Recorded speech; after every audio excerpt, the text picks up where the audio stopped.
experiencing the pain of losing a child and then being unjustly accused in their death. Well, tonight, 13 Chief Investigator Darcy Spears shares the story of one Las Vegas woman who lost her baby and then her freedom and is still trying to get it back. 911 emergency. I need medical, please. My baby not waking up. Is he awake? No. Is he breathing? No. On the wall of Christina Curlis's apartment, a heartbeat she'll never hear again, a tiny hand she'll never hold, a face relegated to photographs. This is what the galaxy looked like on the night he was born, with all the stars and everything. And it's just flying high and tingling bright. My guiding star, my shining light. The youngest of 4 boys, Josiah Davis, lived for less than 12 weeks. The flowers on his funeral wreath now far older than the life they memorialize. These are his blankets. I haven't washed them. This is his urn. His ashes are in here. October 4th, 2018. I love you. Was a normal day full of smiles, songs, cartoons, and naps. The next morning, I was at work and his dad called me and he was like, he's not breathing. Okay, so we're going to start CPR, okay? Josiah was rushed by ambulance to Summerlin Hospital. I just kept clinging on to faith and hope that he was just going to wake up. He was transferred to UMC, put on life support, and died 2 days later. There's no greater pain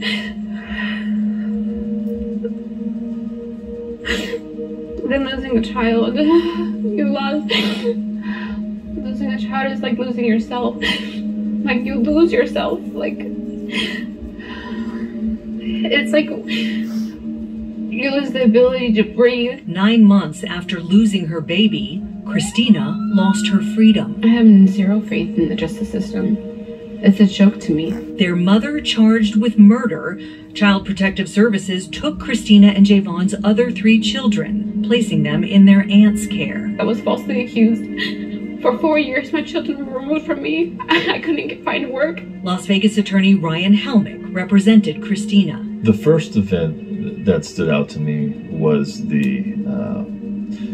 I feel like the rush of judgment by the doctors at the hospital in regard to the fact that they immediately assumed it was abuse, and so they called in the detectives. Police first questioned Christina and Javon at the hospital. In the same room where the baby is basically fighting for his life, and they're trying to interview her at the same time. I think that was totally improper, totally uncalled for. Helmick said detectives honed in on this photo of Josiah from the night before he was rushed to the hospital. And the boppy, asleep with his head down in kind of what they say an awkward position. That, combined with the Clark County coroner's autopsy findings, is what led to Christina's arrest. When we saw that it was ruled a homicide, we were shocked beyond belief. Josiah was born with sickle cell trait, which according to the CDC affects 1 in 12 Black Americans.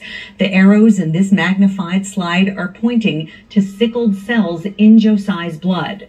People with sickle cell trait typically don't experience symptoms, but in rare cases, they can develop complications of the life-threatening disease. The autopsy noted sickle cell trait, but also found bleeding in the brain, spinal cord, and behind the eyes, which can be symptoms of shaken baby syndrome.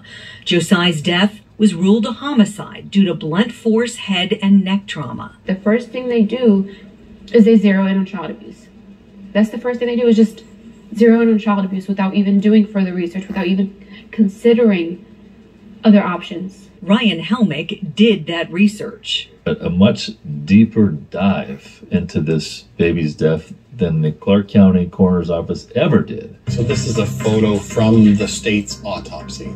Pediatric forensic pathology expert Dr. Evan Matches. What's really interesting and important to this case is this piece of evidence. The same evidence the coroner's office had. Outlined in here is a very enlarged, dilated, and dead blood vessel, which died while Josiah was still alive and ruptured, resulting in this bleeding. It's died because it's fully clotted off with sickled cells. The CDC says sickled cells become hard and sticky and they get stuck in small blood vessels. Red blood cells, and that's what we're looking at, should be shaped like a double-sided disc. They usually have two dimples in the middle. And his are like ellipses, like sickles. You don't expect most sickle cell trait people to develop sickling, but he has. It's widespread. How did the coroner not see this? His sickle cell was everywhere in all his blood slides. 13 Investigates tried to ask that of Dr. Jennifer Corneal, who conducted Josiah's autopsy. She has since left the Clark County Coroner's Office. Via email, she said she had no comment. Dr. Matches found evidence of sickling throughout Josiah's entire body, concluding the baby died of natural causes. Come on up, Miss Cruz. The state's case came to a halt last December. Your Honor, based on further investigation, the state does not believe it can prove the elements of the criminal charges beyond a reasonable doubt.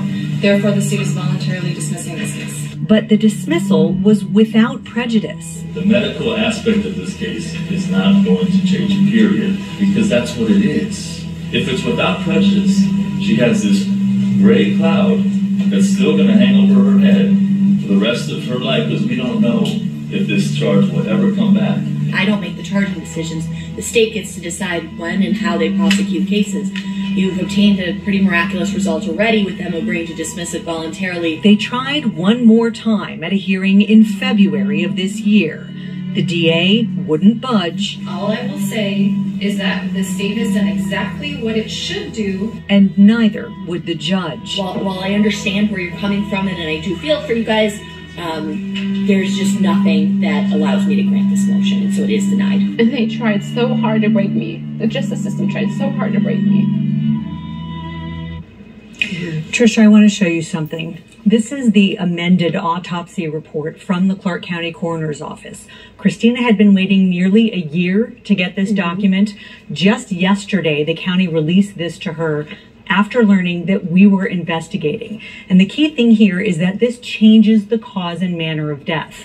Instead of trauma and homicide, it now says undetermined. And had this been the case initially, it's quite possible that Christina never would have been charged. Wow.